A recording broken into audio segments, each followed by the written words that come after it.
Previously on the Psychology of Entrepreneurship.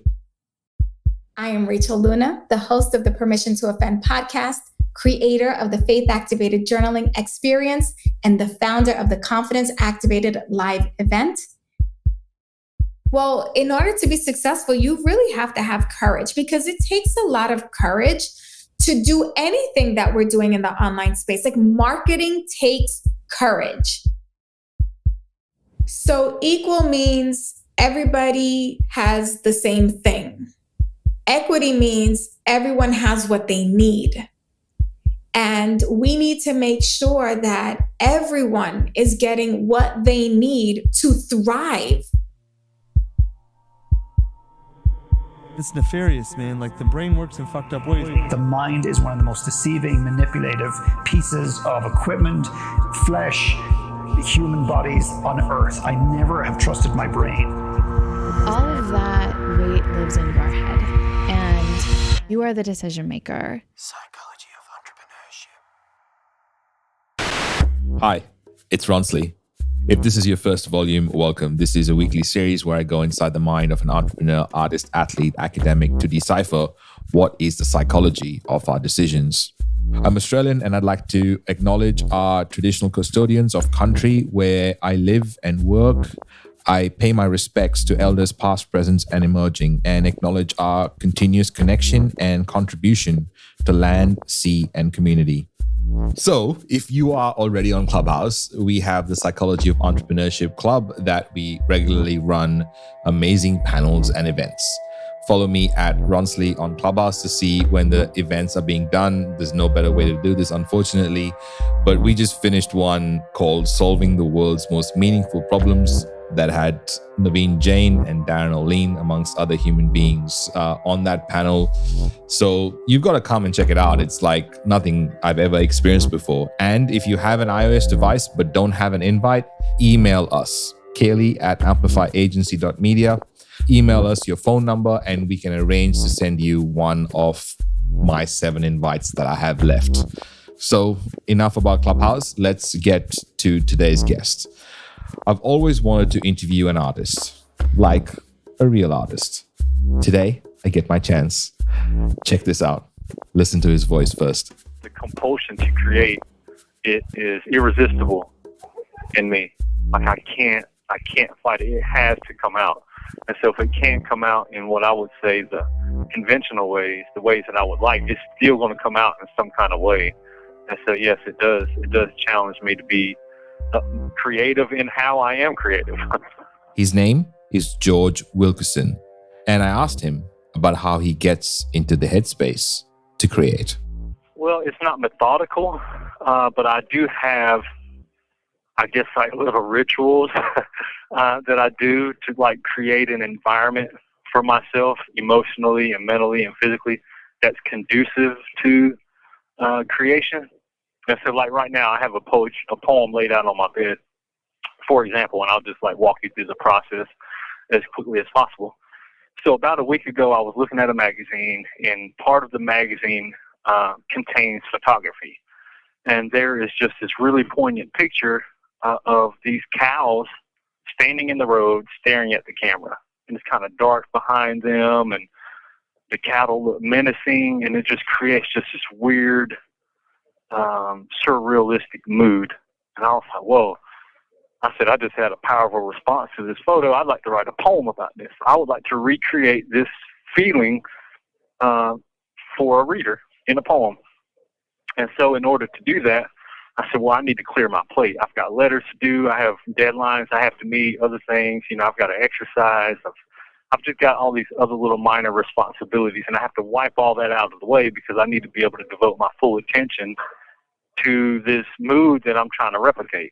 Because I have to sort of go into that zone. I have to block everything else and seclude myself and just sort of turn inward and connect myself to that moment and that feeling and just sit there while this small little sliver of me comes back out to this side of the world and holds the pen and writes what I'm seeing and what I'm experiencing and just pouring it out on the paper and trying to make those little connections, those little things that add up to me feeling what I'm feeling.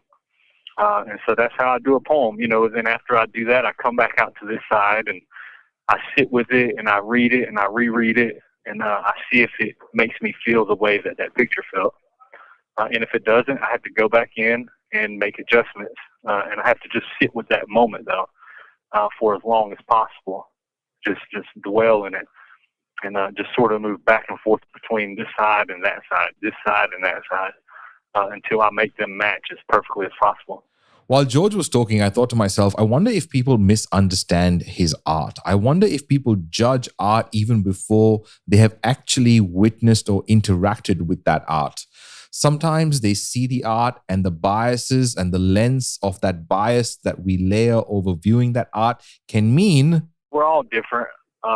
We're all unique individuals. In some ways, there are some universal qualities to all of us, but in other ways, like we're like universes in and of ourselves. We're like self-contained universes.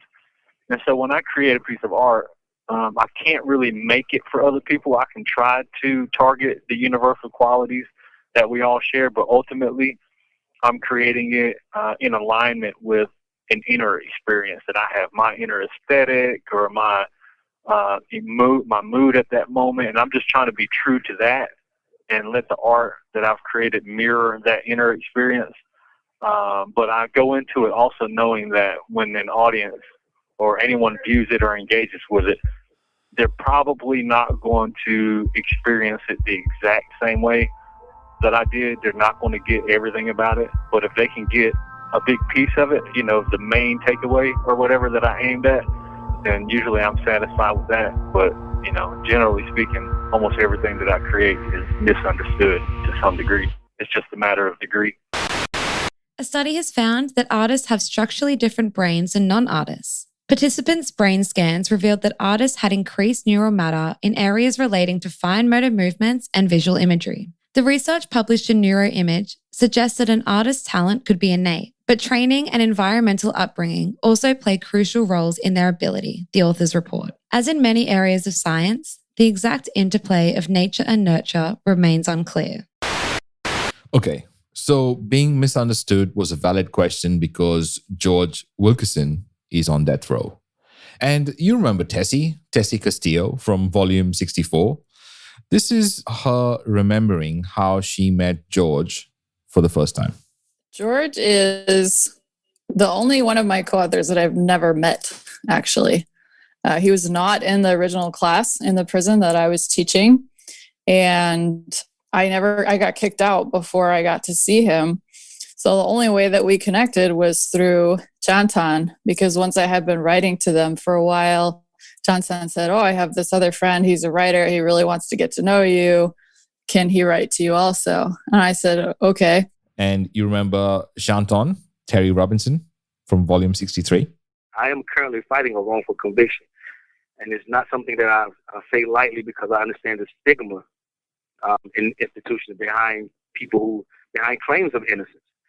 But that doesn't take away from the fact that throughout my life, I have engaged in a lot of poor choices and a lot of ill behavior.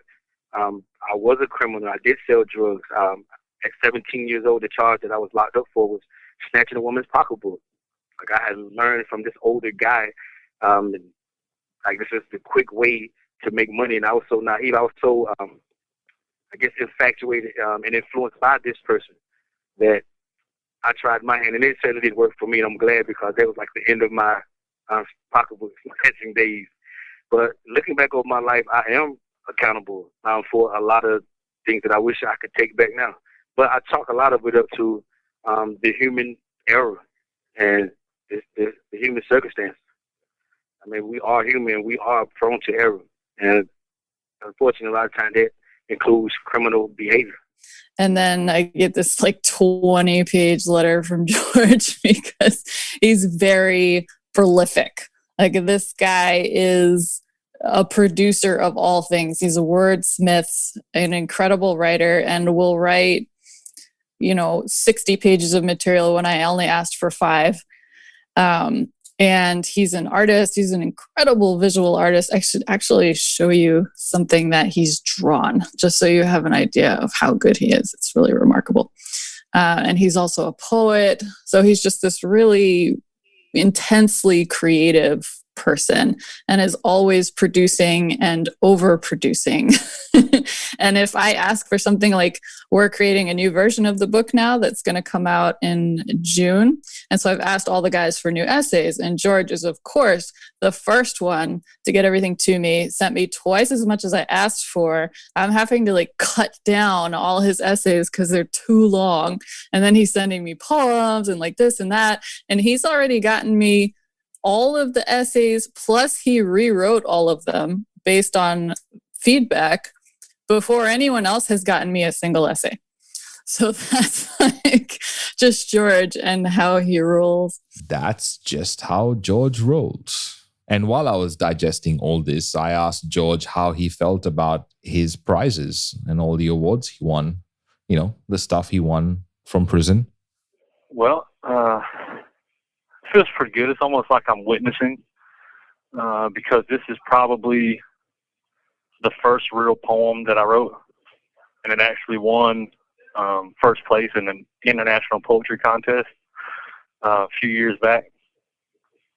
And I think it was my first attempt to see poetry as a way of storytelling, but also as a way of folding in layers of meaning into a tight space, because some things we just can't put into words.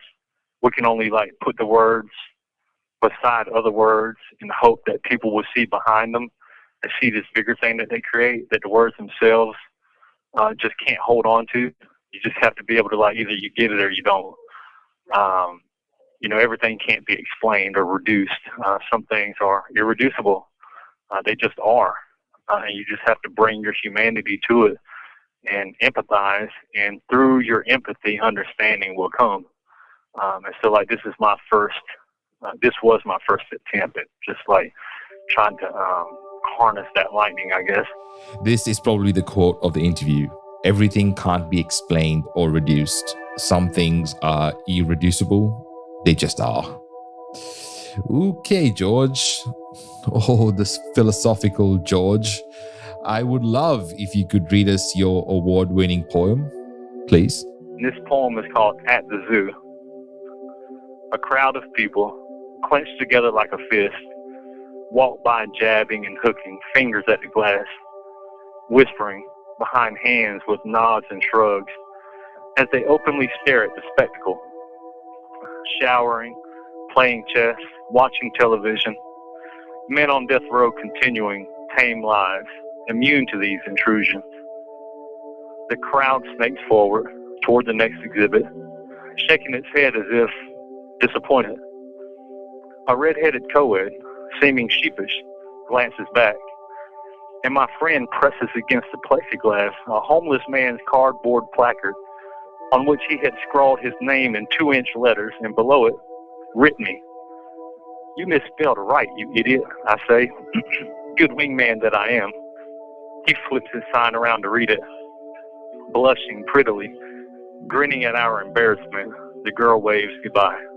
So George is not just a poet. He is a believer, and every artist needs to have this belief. Here is Tessie Castillo again. Also, throughout the process of writing the book, George was the one of the four who seemed to believe in the process the most in the writing of the book. He was just had a lot of faith in the process, and that we were going to be able to do it and that we were going to succeed. And there were many, many moments throughout the 4 years that we were working on this where there were creative differences between me and the other co-authors, or questions about the direction we were going to go. There was a lot of conflict throughout the whole process. And there were many moments when people were quitting or almost quitting or did quit, including me, even at several points, almost quit. And whenever I considered quitting, it was always George that held me back from doing that. And it was because he had such a faith in the process. And I felt like the other guys weren't sure whether we were going to succeed anyways. So if I quit, it was like just feeding into what they already thought about the world, which is what everyone lets them down. But George would not let me quit. he was the one who I couldn't face, you know? I wouldn't be able to face him if I quit. So I didn't. And I credit my relationship with George and a lot for that.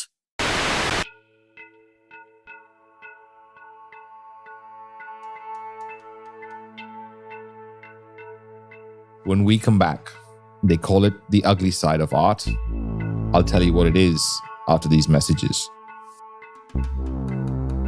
Psychology of Entrepreneurship.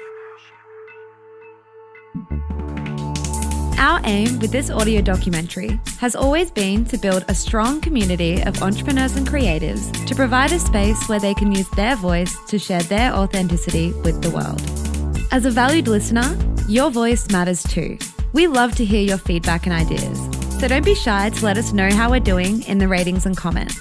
If you have a message for our production team or know someone who would be a perfect fit as a guest, you can find out more information on how to share your input at psychologyofentrepreneurship.com. Hey, welcome back. Every artist needs to sell, and it is called the ugly side of art. And that means that it has to be a business because there is selling involved, so that the artist can keep making the art. But every artist struggles with that. You know, from people who are not involved in the business aspect of it, you know, I mean, we're familiar with it, but for just people in general, art is a business. We think it's like this sublime thing that just sort of like happens in a vacuum, that, you know, artists, they just spend their time creating art. But when you look throughout history, a lot of the great art was only created because they had the money to create it. They were patronized. Like a lot of the artists were paid very well to create these works of art that we idealize today, the Sistine Chapel or, you know, the Mona Lisa. These were commissioned pieces of art. They weren't just like at home creating art just for the love of art. These were pieces that people paid them to create. And, you know, though as an artist, as a creative person, you and I are both creative. So even if I'm not getting paid, which 90% of the time I'm not, I still create because of that compulsion. But for people who only focus on the business aspects of it, they could really care less about the compulsion. They're just there to capitalize and make money off of it.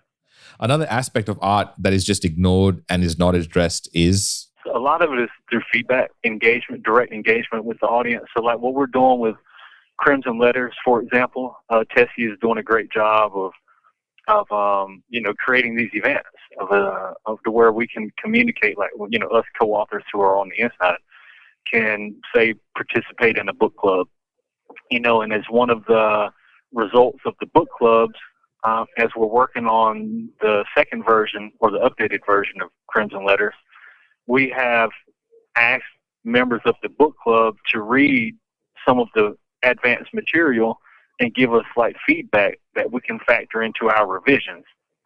And so in that, and they're taking it very seriously. And I have to say, this is probably the most intense revision process that I've experienced, just because of how hard they're trying to almost doing like line by line critiques and feedback.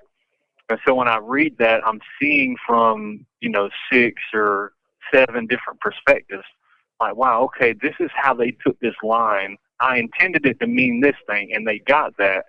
But just the connotations of that line also triggered these other associations for this reader. And I can see how they came to that. So how can I rephrase this to either eliminate that association or to enhance it?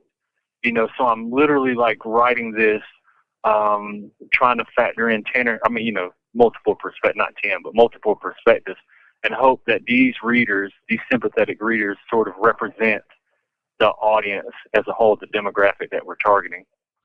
But the best thing about art for an artist is, well, I don't think I can do the justice that George can. So, George, over to you, mate.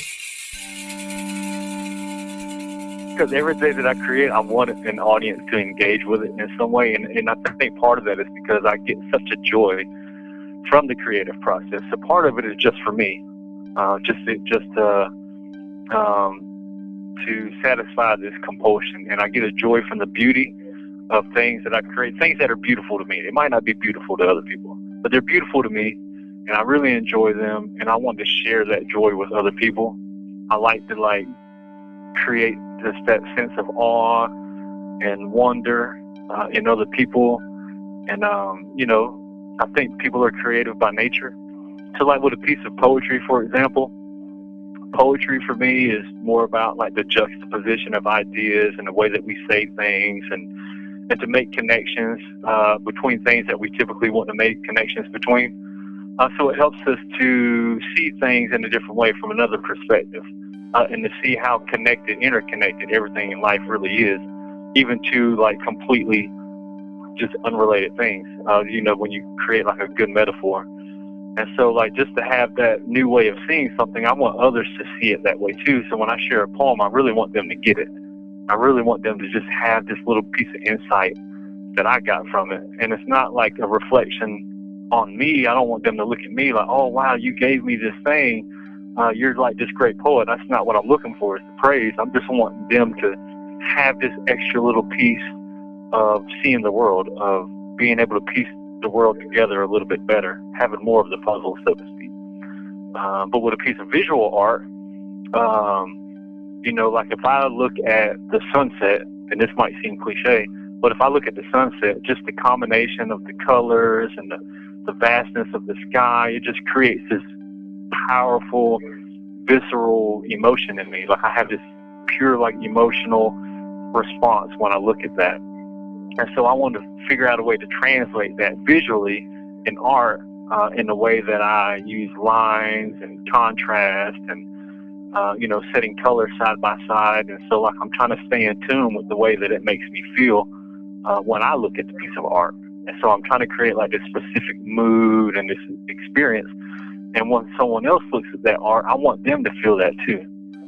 So it's like, hey, I have created this beautiful feeling inside of myself when I created this piece of art, and I want to share that with other people. So I guess the audience is always a factor in the equation. So they are important to art for me.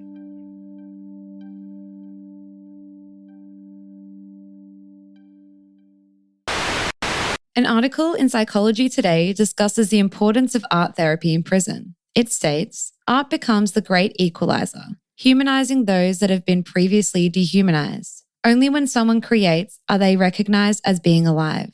Art breaches the walls, providing a message to those outside. Specifically, art therapy allows the inmate to express him or herself in a manner acceptable to both inside the prison and the outside culture. You must be thinking, how is he able to do this from death row, from prison, with limitations? By being in here, first of all, I'm really limited in the competitions that I can participate in. And that's mostly purely for practical reasons. I don't have access to a computer, for example, so I can't even submit pieces of writing because most places want me to submit it online.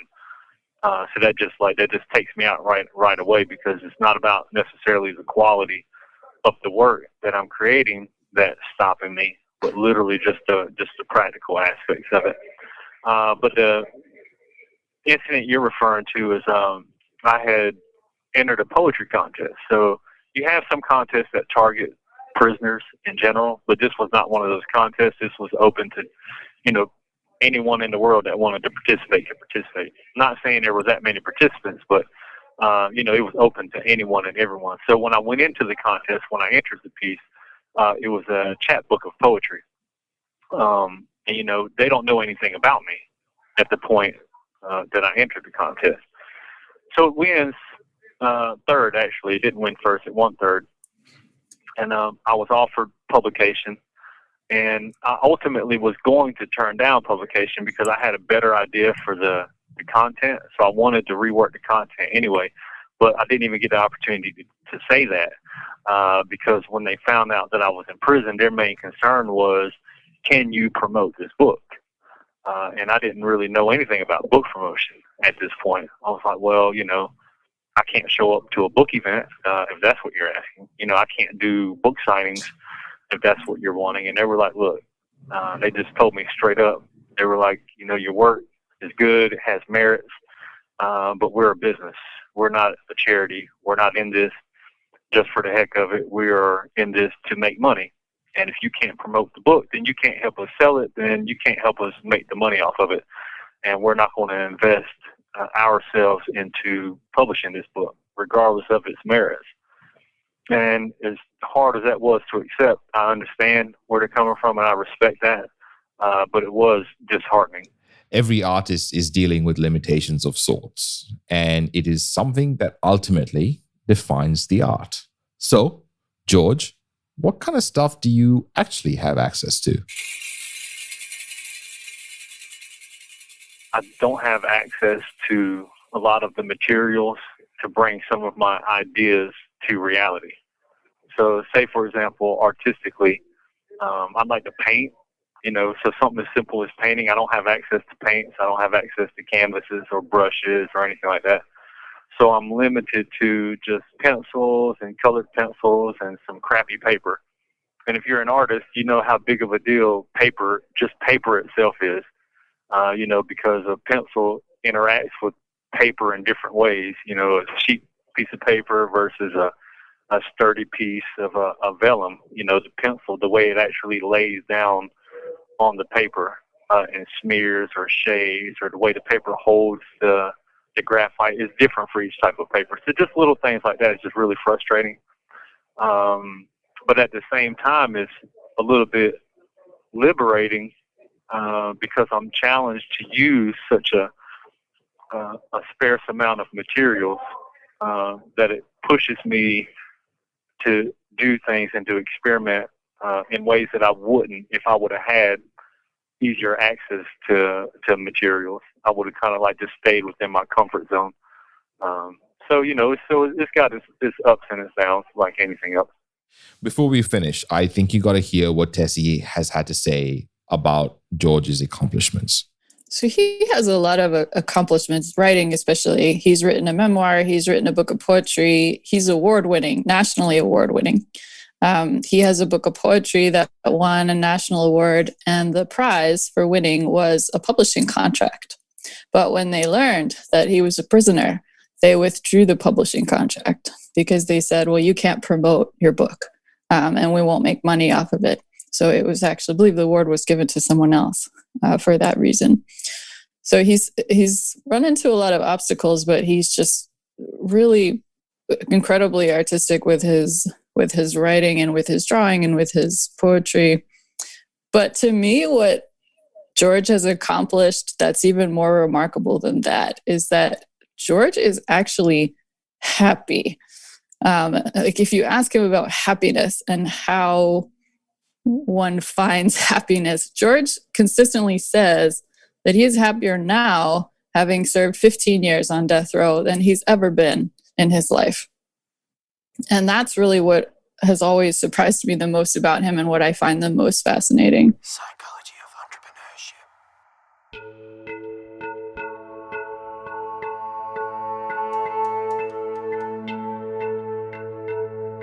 Entrepreneurship. Coming up on the Psychology of Entrepreneurship. And I'm not saying this in this kind of bullshit way. I don't care about money. Of course I care about money. I want to go on nice holidays to fancy places and be very comfortable and buy nice things. Who doesn't want to do that? I absolutely love all those things. But when the outcome becomes the money, then I feel completely drained. Simon, look what you're doing. You're talking about starting a tea company. It's of course you want to be a healer. I think that I'm very lucky and blessed to be in a business where every, product that we sell, every box of product, where we know for a fact that it's doing good for somebody. Psychology of Entrepreneurship. I interviewed George Wilkerson because he is an award-winning writer, artist, and poet, currently incarcerated for 14 years on North Carolina's death row for a double homicide in 2005. In 2018, he won a PEN Award for his essay, Lim Grey Fur, was a finalist for the Kathy Smith Bowers Chapbook Contest, and won a gold award in the Capitalizing on Justice art competition.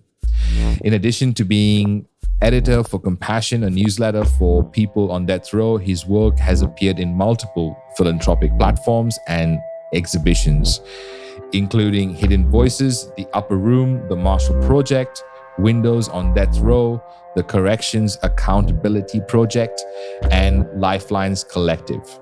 In 2019, he was a finalist for an Ellie Award. George is an artist of limitless talent. His poetry, artwork, and drawings are all national award winners.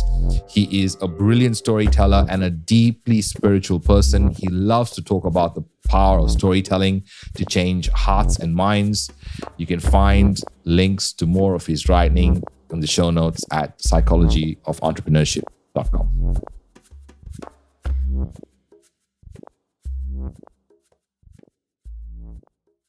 Psychology of Entrepreneurship. This is a Must Amplify production. Special thanks to every guest expert that has appeared on the show. Editing, voiceovers, and sound design by Kaylee Bonnyman and Tiago Vega. Guest research by Jenna Elliott. Content by Corinne Castles. Project managed by the legend that is Kaylee Bonnyman.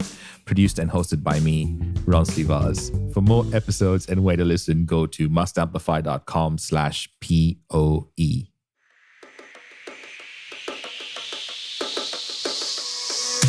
Love the polished audio docuseries style of this podcast, The Psychology of Entrepreneurship?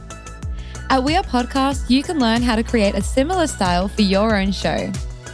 This revolutionary virtual event assembles podcasters, entrepreneurs, and marketers in one spot, so you're able to learn from the masters.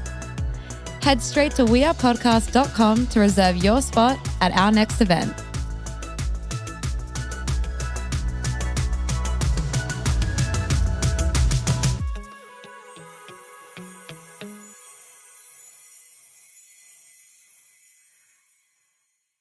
Are you still listening? Here's a little gift to you for sticking around. If you are on Clubhouse, already on Clubhouse, we have the Psychology of Entrepreneurship Club that we regularly